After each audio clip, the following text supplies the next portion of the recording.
and we now run it out of our property out in Elmira. And I sign the front side paychecks every 2 weeks. Small business is one of the keys to restoring our economy. The small businesses fail at an incredible rate in their first 5 years. One of the reasons I was so interested in LCC is trying to expand their small business program so small business could be successful, because that's where most of the hiring happens in recovery. 80% of the new jobs in recovery come from small business. So that's one of the things we can do, is to continue working with partners like LCC. But we can work as a county on doing things like Lunar Logic was one of our grants that was received from video lottery money. That's part of the Silicon Shire here. They're a web design firm that's growing like gangbusters. We can do all sorts of things.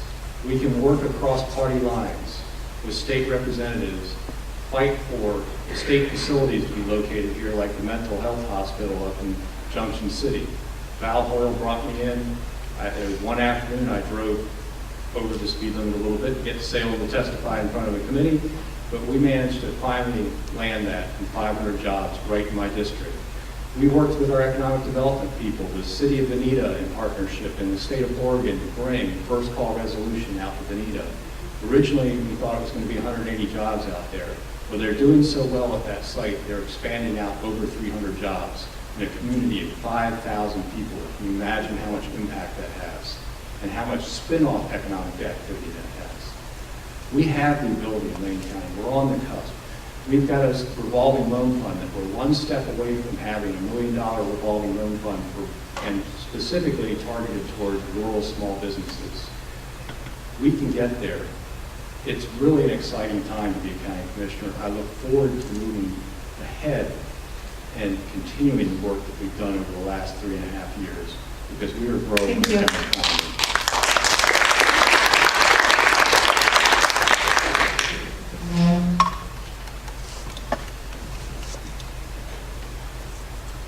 Can you repeat the question, please? Of course. There's a vacuum of good jobs in this area, and large employers are moving major departments out of Lane County. What would you do on the short term and on the long term to help generate solid opportunities for student jobs, recent graduate careers, and working middle class families here in Lane County? So, county commissioners don't create jobs. Entrepreneurs and business people and venture capitalists and decent, hardworking people in the community create jobs. And as elected officials, there's really kind of two pieces, I think, that as a county commissioner I can bring. One is to support the rational and smart spending of economic development seed money that we have access to through the lottery dollars and other state and federal programs. And the other is to provide leadership. Really use that position as a commissioner to lead conversations and to bring people together to create collaborations that become catalysts for new businesses. And I believe that the best businesses for Lane County are going to be locally grown startup businesses here in Lane County. And I think one of the big opportunities that's right in front of us is in the food sector, because less than 5% of the $1.2 billion that we spend feeding ourselves in this county at grocery stores and restaurants, less than 5% of our food dollars are purchasing Lane County produced food products. And that looks to me like a huge opportunity. We are very good at growing food in this county and very good at creating food products, food processing products, as evidenced by many success stories, Nancy's Yogurt and Grain Millers and many other successful businesses that have grown and grown in food and coming from agriculture, our very strong agriculture sector. So I would like to lead more collaborations, more discussions of how can we get more of that 95% of our food dollars that are going out of the county, how can we produce the foods that we want to, that feed us here in Lane County. And another opportunity I would look at is to provide leadership, encouraging the legislators to figure out either a tax credit or some other way to encourage logs taken off of private lands that are currently shipped raw to Asia, getting raw logs processed in Lane County and create good jobs in the wood products industry by having incentives to keep more of those resources in the county. Thank you.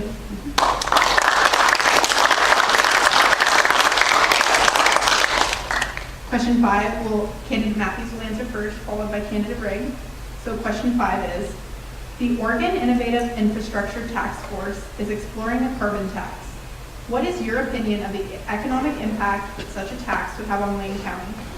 Once again, that's the Oregon Innovative Infrastructure Task Force is exploring a carbon tax. What is your opinion of the economic impact that such a tax would have on Lane County?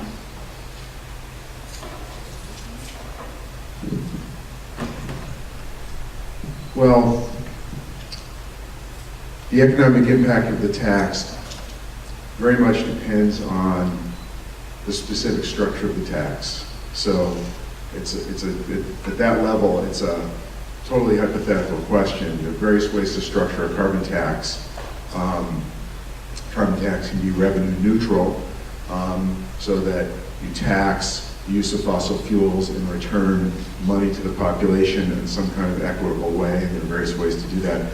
I don't want to get down in the weeds on designing a carbon tax here because it's really not a county commissioner issue. But I think there's an incredible economic opportunity that the county is missing. Every day it continues to have its head in the sand on climate change.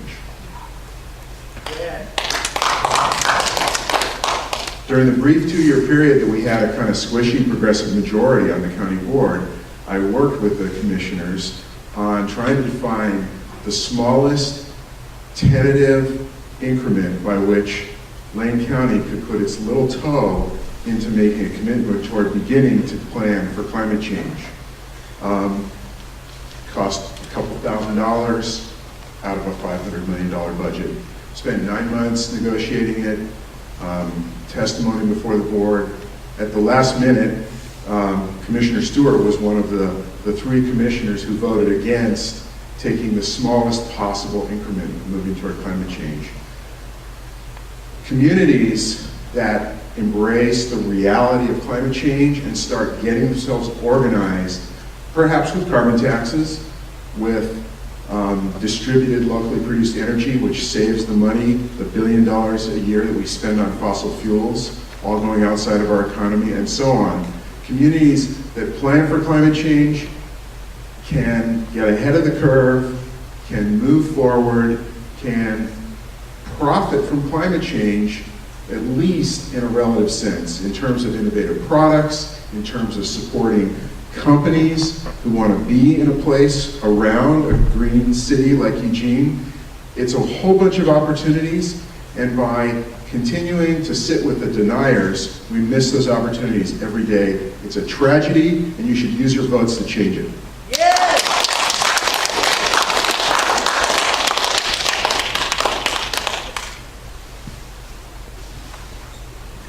You mean as far as like trading, right? Because in the paper last year, there was an article about a realtor in Portland, and basically he was selling some intact forest land. It was going to be a trade from California where they were buying carbon credits. So in a way, on the one hand, I would be so totally down with that, because if you could completely keep all the forests here intact by trading, that would be great. But then a part of me would feel kind of guilty, because in a way, it's just letting somebody do their dirty work somewhere else. So I'm not totally sure if I agree with that or not. For our benefit, yes, but for the overall benefit, it still doesn't seem right. But yeah, as far as the climate change part of it, well, I guess either we do something or we just sort of all check out at some point. So that's all. Thanks.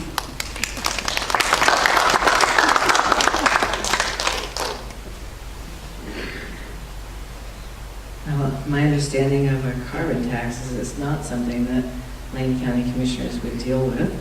However, overall, I really believe that before we talk about carbon tax, we talk about ending the subsidies that we provide for large companies who are taking our resources out of the ground and refining them and selling them back to us and making huge profits that are not being taxed. So as far as carbon tax, I don't really have an answer for as a Lane County Commissioner. So thank you.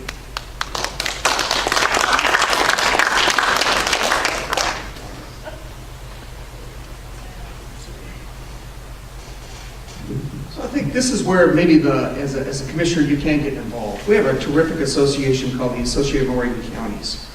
And as a member of the legislative committee, we meet monthly. And with that committee, I actually serve as the chair of the AOC Transportation Committee. So we deal with transportation issues, but we get a report every month when we meet from the governor's office about what's in place. How the commissioners can actually play a role is we'll make sure that we are at the table. No matter what is put together, no matter what is devised, a county commissioner will be at the table. It could be a Lane County Commissioner, maybe it's a Lane County Commissioner, maybe it's a Tillamook County Commissioner. But the bottom line is, county commissioners in Oregon will be at the table when any sort of tax of this sort is actually maybe potentially finalized. Right now, they're talking about it. That's about where they've gotten. They're talking about it. It's a conversation. It's a task force. When that comes to an end, who knows? We don't know. But we will be at the table one way or another to make sure that counties are protected. As far as climate change, again, to my good friend Kevin, you wouldn't believe how much greenhouse gases were reduced when we started going to water instead of solvents in our industry around the country. And by the way, I use my own money on that one and my own money invested in that one. So some of us do and have been working on that issue for quite some time and will continue to do so. It's something that I believe, again, economic development, protecting the environment should not clash. They should work together. But as far as the carbon tax, the counties will be at the table. Thank you.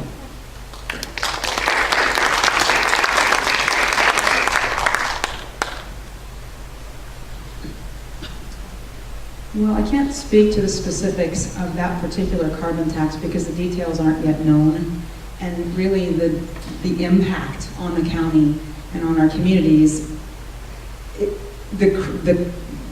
in order to assess the impact, we really need to get into the details of how it's structured. There has been, carbon taxes have been structured in British Columbia to be revenue neutral and are providing economic development benefits in British Columbia. How this particular one is designed will determine what its impacts might be on the community. But I will say this, that the time for arguing about climate change or denying climate change or pretending that there's really even still much of a controversy really should be over. The science is clear and overwhelming public opinion agrees that climate change is real and that we need to be doing something about it.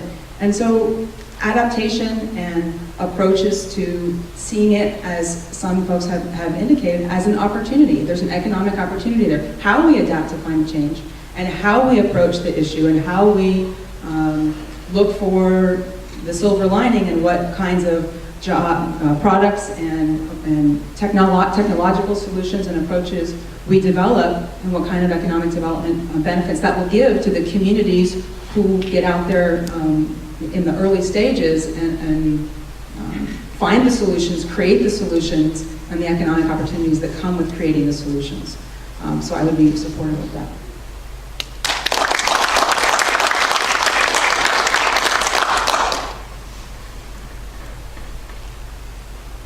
So we have a lot of college students out here and maybe some former college students. How many folks took economics? So any tax, new tax, has a depressing effect on the economy. It's just, there's